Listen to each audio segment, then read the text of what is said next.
Hello বন্ধুরা, কেমন আছো তোমরা সবাই? আশা করছি তোমরা সবাই খুব ভালো আছো। আর হ্যাঁ, আমরাও বেশ ভালো আছি, সুস্থ আছি। আবারও তোমাদের একটা নতুন ভিডিওতে জানাচ্ছি অনেক অনেক শুভেচ্ছা। তোমরা হয়তো ভাবছো দিদিভাই হঠাৎ করে কোথায় যাচ্ছে। এখন বাজে দুপুর 1:30টা মতন, আর দুপুরের খাওয়া দাওয়া করে দুজনেই বেরিয়ে পড়েছি নবদ্বীপের উদ্দেশ্যে। আসলে দুদিন ধরে পড়েছি মহা ঝামেলায়, সেই জন্য ভাবলাম আজকে সেই ঝামেলাটা মিটিয়েই আসবো। আসলে ব্যাংকের কিছু জরুরি কাজকর্ম আছে, আর তোমরা তো থাম্বনেল দেখে বুঝেই গেছো যে ইউটিউবের পেমেন্টের কিছু প্রবলেম হচ্ছে। সেই জন্য দুজনে মিলে দেখো এখানে বেরিয়ে পড়েছি আমাদের উড়োজাহাজটা নিয়ে, মানে আমাদের বাইক নিয়ে। জানো তো, ভেবেছিলাম খুব সহজেই এই ঝামেলাগুলো মিটে যাবে, মানে পেমেন্ট নিয়ে কোনো সমস্যাই হবে না যেমন অন্যান্য ইউটিউবাররা বলে। কিন্তু এখানে আসার পর বুঝতে পারলাম যে সবাই কতটা বলে আর সবাই কতটা করে তার মধ্যে অনেকটাই পার্থক্য থাকে। তার মধ্যে আমি যেমন একটা এক্সাম্পল পেয়েছি। আসলে এইসব পেমেন্টের প্রসেসিংগুলো খুবই ক্রিটিক্যাল, আর সেই জন্যই আমরা দুজনে মিলে ঠিক করলাম ব্যাংকে যাওয়াটাই উচিত হবে। আসলে ব্যাংকই এখানে আসল সমাধান, কারণ ওরাই সমস্ত কিছু বলতে পারবে কিভাবে কি করবে। আর আমাদের ব্যাংকটা আছে নবদ্বীপে, মানে মেন ব্রাঞ্চ নবদ্বীপে, সেই জন্য নবদ্বীপেই যাচ্ছি। আমি চাই তোমরাও যাতে বিপদে না পড়ো আমার মতো। আমি যেরকম ফ্যাসাদে পড়ে গেছি সেখান থেকে বেরোনো মুশকিল ছিল। যাই হোক, সমস্ত কিছু করতে পেরেছি, শুধুমাত্র মানে মাথাটাকে খাটিয়েছি একটু, আর আমার হাজবেন্ডের সহযোগিতায় বলতে পারো। তো সমস্ত কিছু তোমাদের সাথে শেয়ার করব। আসলে সমস্ত কিছু তো রাস্তায় বসে শেয়ার করা যায় না, বাড়িতে গিয়ে ভালো করে তোমাদের সাথে শেয়ার করব। আর যদি তোমরা ডিটেলসে সমস্ত কিছু শুনতে চাও যে কিভাবে ইউটিউব চ্যানেল মনিটাইজেশন হলো সমস্ত কিছু, তাহলে কিন্তু অবশ্যই একটা নতুন ভিডিও করব, সেখানে তোমাদের সমস্ত কিছু শেয়ার করব। সবার প্রথমে চলে গেছিলাম তাই ব্যাংকের ঝামেলা টামেলা সমস্ত কিছু মিটিয়ে নিয়ে চলে এসেছি সুপার মার্কেটে। আসলে ভাবলাম এসেছি যখন, তার জন্য কিছু কেনাকাটাও করা যাক। যদিও সেরকম কিছু কেনাকাটা ছিল না, এসেছিলাম একটু ঘুরতেই। আর এখানে আসতে আমার খুব ভালো লাগে জানো তো। আর অনেকদিন পর ওর সাথে যেহেতু বেরিয়েছি, তাই ভাবলাম কিছু পকেট তো খসানোই যাক। আর টুকিটাকি কিছু জিনিসপত্র এখান থেকে নিয়ে নিচ্ছিলাম। আগের একটা ভিডিওতে যেখানে শপিং করছিলাম, সেখানে তোমাদের মধ্যে একজন আমাকে কমেন্ট করেছিলে, দিদি ভাই তুমি কত শপিং করো, ভালোই লাগে তোমাদের শপিং ভিডিও দেখতে, বাট তোমার কেনা যেন শেষই হচ্ছে না। ঠিকই বলেছো জানো তো, আমার হাজবেন্ডও এখন বলে তুমি একদম দিন দিন শপাহলিক হয়ে যাচ্ছ। আমি না খুব গ্লসারি শপিং করতে ভালোবাসি, আমার ঘর সাজাতে, ঘরে জিনিসপত্র কিনতে এসব ভালো লাগে খুব। আমাকে যদি কেউ নিজের জামা কাপড় বা নিজের জুয়েলারি কেনার থেকে এরকম গ্লসারি শপিং করতে দেয়, আমি গ্লসারি শপিং করতে বেশি পছন্দ করব। মানে খুব ভালো লাগে নিজের জিনিসপত্র কেনার থেকে এরকম ঘরের জিনিসপত্র কিনতে। আসলে ঘরটাকে সুন্দর রাখলেই তো নিজেকেও সুন্দর রাখা হবে। আর এই যে দেখো, এটা আমি কি বলছিলাম জানো তো, আমার হাজবেন্ডকে বলছিলাম এটা না সেই রামেন ধরনের, রামেন যেমন খুব স্পাইসি হয় এটাও সেরকমই লেখা ছিল। তো ওকে বলছিলাম যে তুমি একটা ট্রাই করো। আসলে একটা সুবিধা হয় কি জানো তো, অনেক ধরনের নতুন নতুন জিনিস দেখা যায় যেগুলো হয়তো নর্মাল দোকানে গেলে দেখা যায় না, বেশ ইউনিক জিনিস থাকে। আর এই তো কেনাকাটা হয়ে গেল আমাদের। আর এই যে দেখো, একজন বাইরে বেরিয়ে কি কাজ শুরু করেছে। ওনার বেরোতে দেরি কিন্তু খেতে দেরি নেই। আসলে এইগুলো আমার ভীষণ পছন্দের, আমাদেরই দুজনের পছন্দের। ছোটবেলায় এই ধরনের তেঁতুলের আচার খুব বিক্রি হতো। আমার মনে আছে ছোটবেলায় আমরা যখন স্কুলে যেতাম সেই সময় খুবই খেতাম। তখন হয়তো 50 পয়সা বা 1 টাকা করে বিক্রি হতো। আর এখন তো সুপার মার্কেট বা মল ছাড়া পাওয়াই যায় না। তো যাই হোক, এগুলো খেয়ে নিচ্ছিলাম এখানে দাঁড়িয়ে। এরপর চলে আসলাম একটা মিষ্টির দোকানে।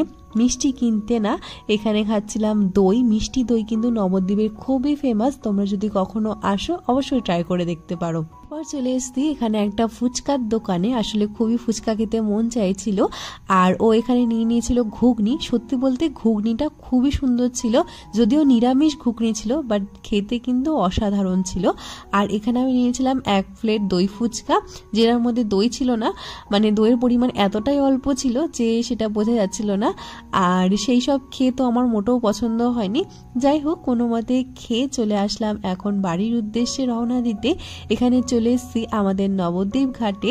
আর এই যে দেখো, এই সামনের ঘাটটা হলো স্বরূপগঞ্জ ঘাট, আর এই বাদিকের এই ঘাটটা হলো মায়াপুর ঘাট, আর যেখান থেকে আমরা আসছি ওইটা হলো নবদ্বীপ। বোঝাতে পারলাম?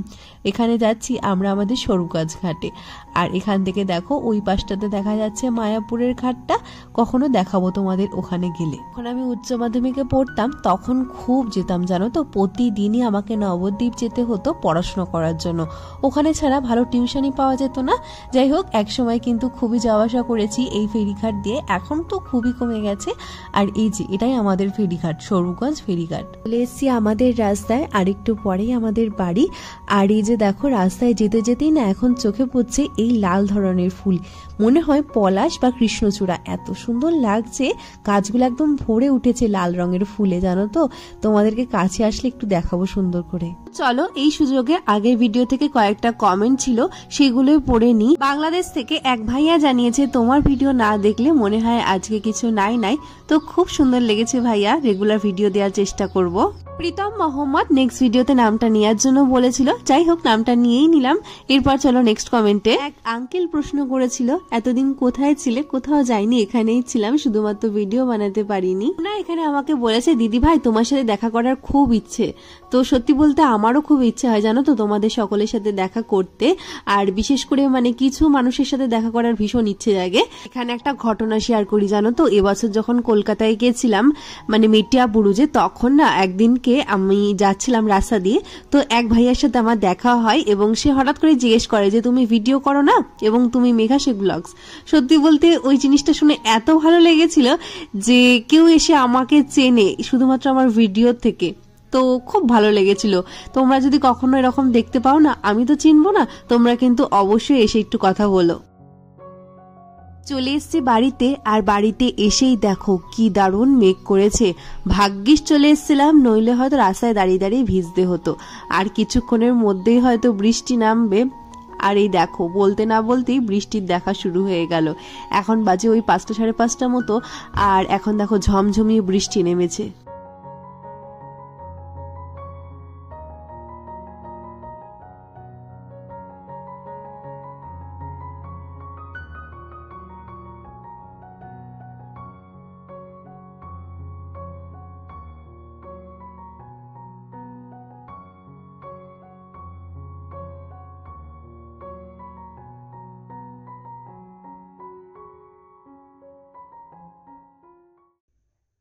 হ্যালো বন্ধুরা, চলে এসেছি বাড়িতে। আর যে কথাটা বলার জন্য আজকের ভিডিওটা, মানে অনেকদিন থেকে ভাবছিলাম যে তোমাদের সাথে শেয়ার করব। কয়েকটা হয়তো হিন্টও পেয়েছো তোমরা, যে তোমাদেরকে বলছিলাম যে আমার পেমেন্ট ঢুকবে ইউটিউবের থেকে, আর সেটা মানে ঢুকে গেছে। কিন্তু সত্যি বলতে আমি যেহেতু প্রথমবার, মানে আমার যেহেতু ফার্স্ট পেমেন্ট এটা, তো সত্যি বলতে আমি বুঝতে পারছিলাম না কি করব। আর আমার বলতে গেলে সেরকম কোনো ইউটিউবার ফ্রেন্ড নেই বা কেউ রিলেটিভ নেই যে ইউটিউব সম্পর্কে কিছু জানে বা কিভাবে পেমেন্ট করতে হয়, তুলতে হয় সে সম্পর্কে জানে। তো আমি কিছুই বুঝতে পারছিলাম না যে কি করব কি না করব। তো সেই জন্য মানে আজকে গেছিলাম একটু নবদ্বীপে ব্যাংকে। তো আমার ব্যাংকে কিছু কাজ ছিল, প্লাস এইটার জন্যই গেছিলাম যে কিভাবে পেমেন্টটা ঢুকবে। তো ওখানে গিয়ে বললো যে ওরা যে কি প্রসেসিং সেটা আমাকে ভালোভাবে বুঝিয়ে দিল। যাই হোক, বলেছে যে পেমেন্টটা কাল পরশুর মধ্যেই হয়তো দিয়ে দেবে। তো আমি অবশ্যই এসে গেলে তোমাদের জন্য নতুন একটা ভিডিও তো করবোই। তো আজকে যেহেতু নবদ্বীপ গেছিলাম, মেনলি এই কারণেই গেছিলাম। আর সত্যি বলতে তোমাদের সাথে এটাই শেয়ার করার ছিল যে মানে যাদের সাথে মানে এরকম কোনো ফ্রেন্ডলি থাকে না, তো তাদের ঠিক আছে, তারা ভীষণ মানে হেল্প পায় মানে প্রতিটা স্টেপে। মানে ইউটিউবে একটা চ্যানেল ক্রিয়েট করা থেকে শুরু করে কিভাবে চ্যানেলটা গ্রো করবে, তারপর চ্যানেলটা কিভাবে মনিটাইজেশন করবে, তারপর সেখান থেকে কিভাবে ইনকাম স্টার্ট করবে, সমস্ত কিছুতে হেল্প হয়। বাট সত্যি বলতে আমি একদম নতুন, আর আমি মানে কিছুই জানতাম না এগুলো সম্পর্কে, যে কিভাবে কি করতে হয় প্রসেসিংটা। ওই জন্য মনে হয় আমার অনেকটা সময় লেগে গেল এই পেমেন্টটা পেতে। মানে পেমেন্টটা আমার ঢুকেছিল মার্চের পেমেন্টটা আজকে আমি পাচ্ছি, বুঝতে পারছো তাহলে। তো সেক্ষেত্রে বুঝতেই পারছো যে কতটা একটু টেনশনে ছিলাম। আমি 2-3 দিন ধরে আমি মানে একটু ভিডিও করতে পারিনি। আমি ভাবছিলাম যে ভিডিও করবো, বাট মানে সেই এনার্জিটাই পাচ্ছিলাম না, বুঝতেই পারছিলাম যে কি করব। মানে মাথায় আমার সময় ওই পেমেন্টটাই ঢুকে আসছিল। আমি ভাবছিলাম হয়তো আমার পেমেন্ট ঢুকবেই না। মানে সবচেয়ে বড় কথা আমি এটাই ভেবেছিলাম। মানে আমি সমস্ত ডিটেলস তো দিয়েছি, কিন্তু কথা হচ্ছে যে ওখান থেকে মানে কোনো কিছু পাচ্ছিলাম না। প্লাস আমি আমার মেল থেকে করেছিলাম, তো সেক্ষেত্রে আমার মেলটা আমি বারবার চেক করছিলাম, বাট ওর অ্যাকাউন্ট নাম্বারটা দিয়েছিলাম, বুঝলে তো। তো সেক্ষেত্রে কি হয়েছে যে ওর অ্যাকাউন্টে ওকে মেল পাঠিয়েছে, বাট আমি তো চেক করতে পারছি না, আর আমি রেগুলার আমার মেলটা চেক করছি। ওকে তো বলিনি যে তুমি মেলটা চেক করো। তো আজকে যখন ব্যাংকে গেলাম তখন ওদের জিজ্ঞাসা করলাম যে কি হয়েছে, তখন ওরা বললো কি দেখুন আপনাকে একটা মেল করেছে। তো মেলটা তখন ও চেক করলো, তখন দেখছে ওকে তো অনেক মেল করেছে। তো ওনারা বললো যে তুমি একটু আগে আসলেই পারতে, তোমার দেরি হয়ে গেল। মানে 5 দিনের টাইম দেয় ওরা, তো 5 দিন কবেই পেরিয়ে গেছে। আমি হয়তো ভাবছিলাম যে আমার পেমেন্ট হয়তো ঢুকবে না, আমার টাকা পয়সা কিছু আসবে না, মানে আমি এইরকম চিন্তা করছিলাম। যাই হোক, তো ফাইনালি ওরা বললো না ঠিক আছে, সমস্ত কিছু আমরা ঠিক করে নেবো দায়িত্ব দিয়ে। তো সেটাই ওরা নিয়েছে, দেখি কবে পেমেন্টটা ঢুকলে তোমাদের অবশ্যই সমস্ত কিছু শেয়ার করবো, ঠিক আছে।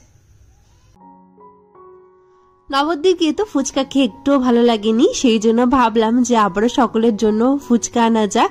আর সত্যি বলতে ভাবনাটা আমার না, আমার হাজবেন্ডের। ওই বললো যা ফুচকা নিয়ে আসো, ভালো করে খাও। আর সত্যি বলতে এরকম জল ফুচকা না খেলে কিন্তু ফুচকা খাওয়ার মজাই লাগে না। তো যাই হোক, এখানে খাচ্ছি টক জল দিয়ে ফুচকা, যে টকটা খেতে কিন্তু আমরা সকলেই ভালোবাসি, তাই না বলো। দেখো এখানে তো আমি নিজেই ফুচকালা হয়ে গেছি, নিজেই বসে বসে এখানে আলু ভরছি, এরপর টক জল দিয়ে ফুচকা বিক্রি করব। আগে না বাড়িতে ফুচকা বানাতাম জানো তো, যখন বাড়িতে অনেক সময় থাকতো। এখন তো সময় পাওয়াই যায় না, বিশেষ করে হৃদয় হওয়ার পর থেকে মানে বলতে পারো আমাদের বাড়িতে সময়ের অভাব হয়েছে প্রচুর। ওকে নিয়ে সারাদিনটা কেটে যায় জানো তো, ওকে নিয়ে ওকে খাওয়ানো, ওকে ঘুম পাড়ানো, ওর সাথে খেলা করা, সেসব নিয়েই কেটে যায়। আর এখনো যখন আমি ফুচকা তৈরি করছি, ওখানে পাশ থেকে এসে টুং টুং করেই যাচ্ছে আমার পেছনে। এই তো ফাইনালি আমাদের ফুচকা রেডি। আর এখন দেখো সকলে মিলে ফুচকা খাচ্ছি। সত্যি বলতে সকলে মিলে এরকম ভাবে ফুচকা খাওয়ার কিন্তু মজাই আলাদা। আর এটা ছিল আমার স্টুডেন্ট, তোমরা হয়তো যারা পুরনো সাবস্ক্রাইবার তারা দেখেই চিনতে পারবে। যাই হোক, আর এই যে আমাদের হৃদয় সোনা, ও দেখো একটু একটু করে খাচ্ছে। আসলে ও কিন্তু এইসব খেতে প্রচন্ড ভালোবাসে, যদিও খুব বেশি একটা খায় না, ওকে দেয়া হয় না। এই তো এইভাবেই সুন্দর বিকেলটা কেটে গেল হাসি মজা করতে করতে। আশা করছি তোমাদের ভিডিওটা ভালো লেগেছে। যদি ভিডিওটা কিছু মাত্র ভালো লেগে থাকে তাহলে কিন্তু অবশ্যই একটা লাইক দিতে ভুলো না। দেখা হচ্ছে পরবর্তী ব্লগে।